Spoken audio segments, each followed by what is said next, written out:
guys, so what this video is about is this bullshit stuff going on in Syria. You know, as the news reports, Syria is blowing up Syria. Okay?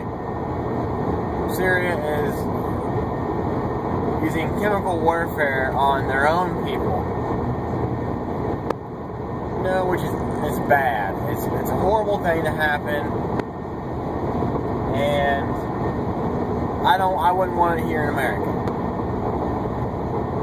Well, what really has me pissed off about this whole thing is that the Obama administration is pushing really hard to attack Syria because they are, you know, using chemical warfare against their own people. Now, the funny thing is that I don't understand why we have to be attacking this country that has not hurt any Americans. And I understand using chemical warfare against anybody, including children, is unethical. But it's not America. They have different values in other countries. You know, when you look at America and stuff, and compared to other countries, they don't value this life like we do. I mean, you know, other countries kill themselves because that's who they believe, you know, the God they believe in. Let's be on the point.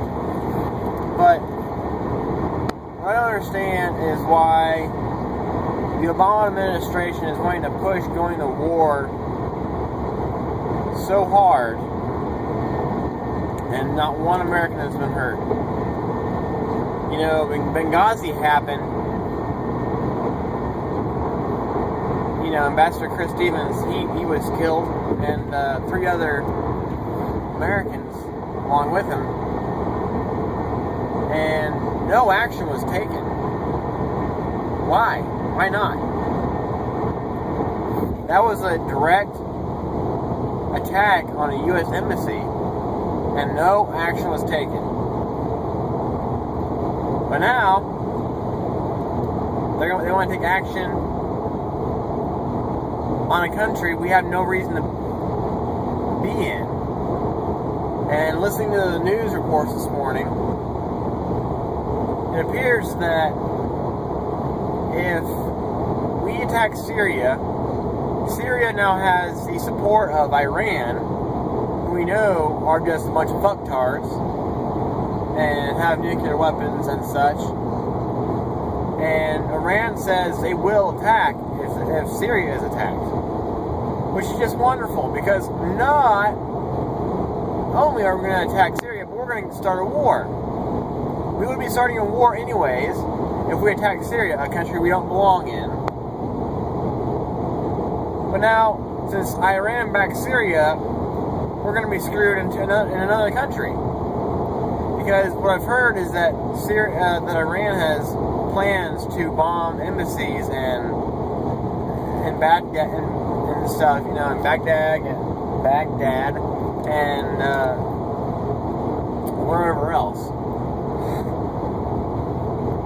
The whole funny thing about this is that, you know, I was watching a video the other day on Fox News, and they had some Democratic strategist, and I can't think of his name right now, but he said that the American people do not support another war in Syria because of George Bush. When I listened to that video, it made me laugh, because George Bush has been out of office for 5 years. His reasoning was that since George Bush got us into a war in Iraq and Afghanistan, the American people have seen what war has done to their family, to their friends. You know, war is war. You know, there's going to be casualties. There's going to be wounds. There's going to be heartbreak in a war. But how in the hell is a war wanting a war in Syria and not getting approval for it from the American people, how is that George Bush's fault? George Bush went through as I believe, all the steps to go to war in Iraq and Afghanistan. Like I said, as I believe, maybe not. He also had a great approval. But he also had a reason. The reason was 9/11, of course. And, the reason, thousands of Americans were killed on 9/11 by terrorists. And I don't know, it could be conspiracy theories out there, what happened to the towers and everything, but if it was government set up or what. But the reason I'm really pissed is that, George Bush had a reason to want to go to war and get the problem done and over with.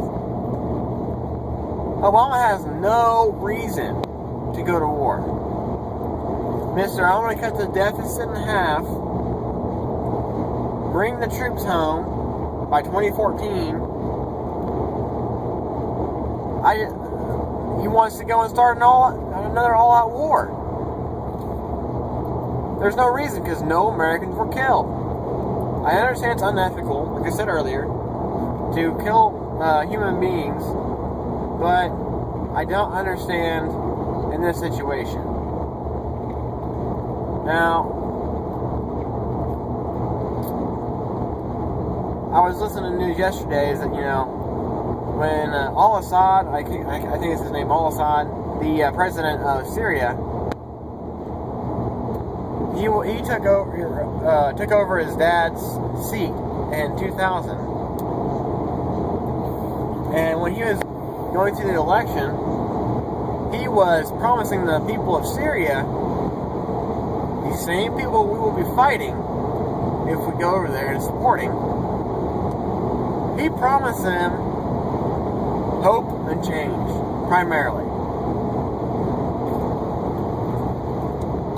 He said, I want to better the world, I want to do this and that. And it's a funny coincidence that that's the same thing we've been hearing in America for the past 5 years, is we want to move forward, we want hope and change, and the only change I have left is a couple cents in my pocket and my ashtray here. But, that's once again besides the fact.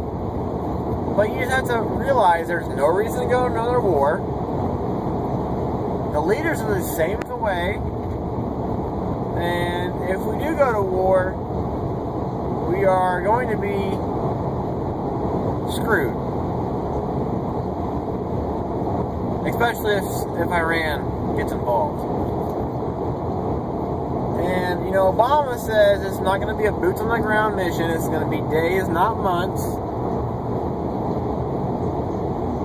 But there's no way, now especially with the backing of Iran, that we can go over to Syria, drop a couple bombs, and get away with it.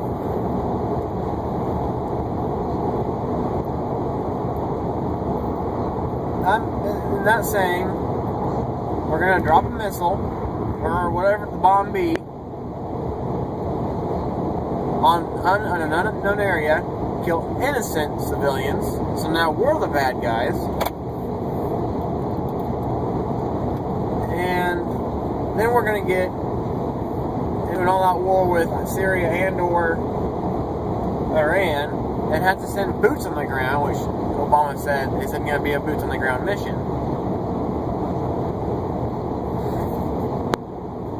Which I'm not too happy about, sending more troops over there and losing more. But if it happens, it happens.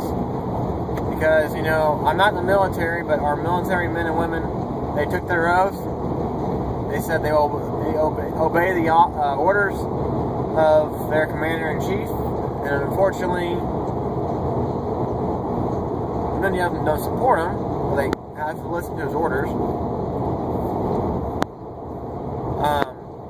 another thing with the military that I've been listening to on the radio and on TV and stuff is, especially this morning,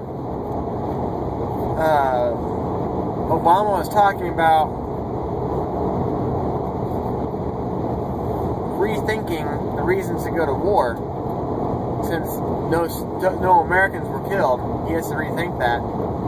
But in his statements, he said multiple times just today, and multiple times in the past weeks,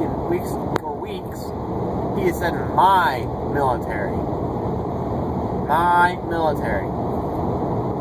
Excuse me, Mr. President, it is not your military. You work for us. It is the United States military. Our military, not yours. You may tell them directively when you get through Congress and UN and everything else what your plans are, but it is not your military. You're not a dog handler. You do not tell them when to stand or sit. Theoretically. So, that's just a little thought of mine. I've been kind of pondering lately. Driving, so I had some time to do it. So, thanks for taking some time to watch.